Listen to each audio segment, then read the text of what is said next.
नमस्कार साथियों, जैसे आप सब लोग जानते हैं 29 सितंबर प्रति वर्ष वर्ल्ड हार्ट डे के रूप में मनाया जाता है।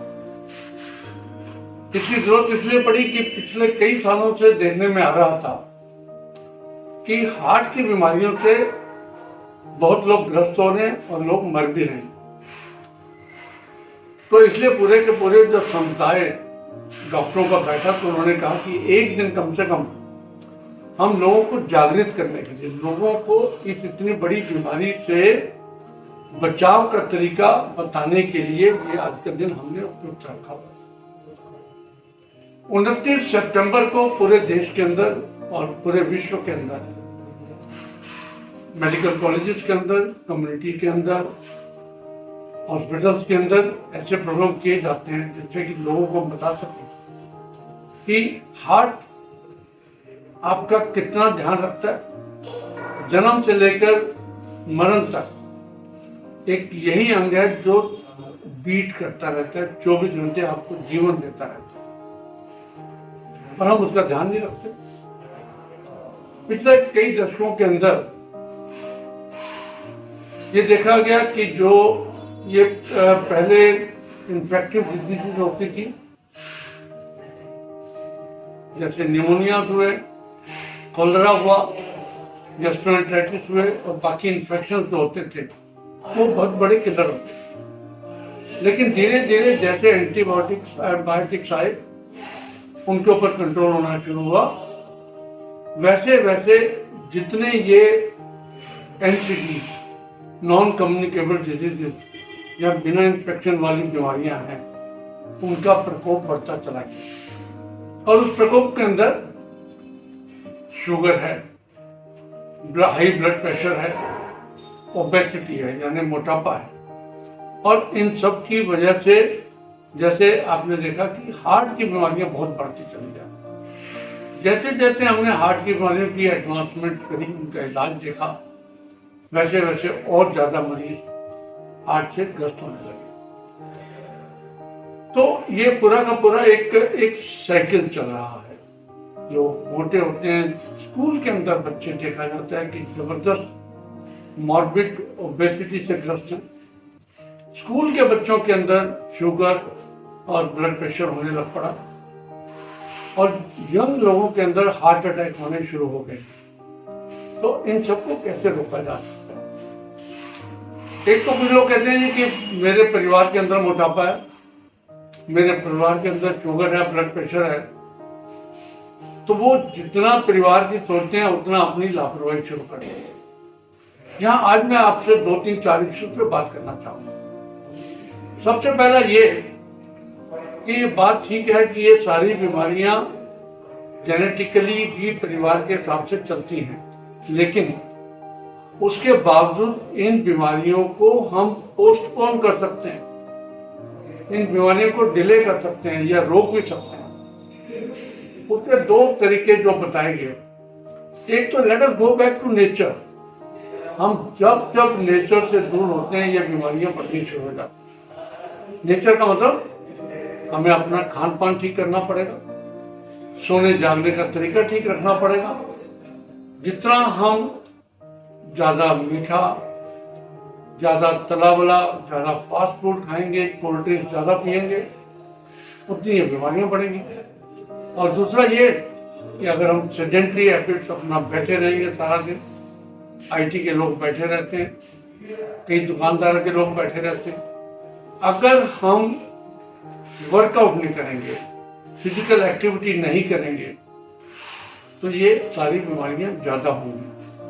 तो आज की तारीख में साइंस कहती है कि prevention is always better than getting a disease and curing it.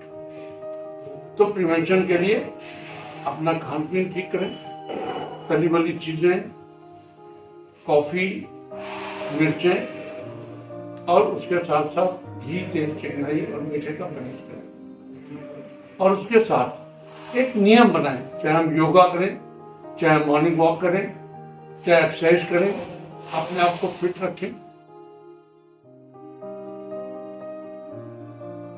अपने परिवार के अंदर भी ऐसी आदत डालें कि उन सबको मॉर्निंग वॉक पे लेके चलें, एक्सरसाइज करवाएं। एक सिस्टम बनाने चाहिए कि हमने 1 घंटा रोज सुबह अपने शरीर के लिए देना है। उसके लिए आप बड़े अच्छे आज की तारीख में एक स्टडीज आई है जिसमें कि आप गार्डनिंग करना चाहते हैं या आप सुबह खुले में जाके प्राणायाम करना चाहते हैं। हर जगह पर भारतवर्ष के अंदर तो हर पार्क के अंदर सुबह रोज योगा हो रहा होता है, तो ये हमें अपनाना पड़ेगा। और उसके बावजूद अगर हमारे को ब्लड प्रेशर हो गया ज्यादा या शुगर हो गई, तो उसका प्रॉपर कंट्रोल भी बहुत आवश्यक है। प्रॉपर कंट्रोल, डॉक्टर के पास जाएं, अगर दवाइयां बताई जा रही तो प्रॉपर दवाइयां करें और रेगुलर टाइम पे उनकी टेस्टिंग होकर अपने डॉक्टर को रिपोर्ट बैक करें, तो मुझे लगता है कि उससे भी हम इस बीमारी से निजात पा सकते हैं। और सबसे महत्वपूर्ण बात यह है कि छोटे मोटे सिम्टम्स को, जो इनिशियल सिम्टम्स हैं, उनको इग्नोर ना करें। थोड़ा सा सांस फूलने लगता है तो हम कहते हैं तो मेरा चल के हाँ, पसीना आता है तो हम कोई ना कोई बहाना लगा देते हैं, छाती में हल्का फुल्का दर्द होता है तो हम कहते हैं ये तो गैस का दर्द है।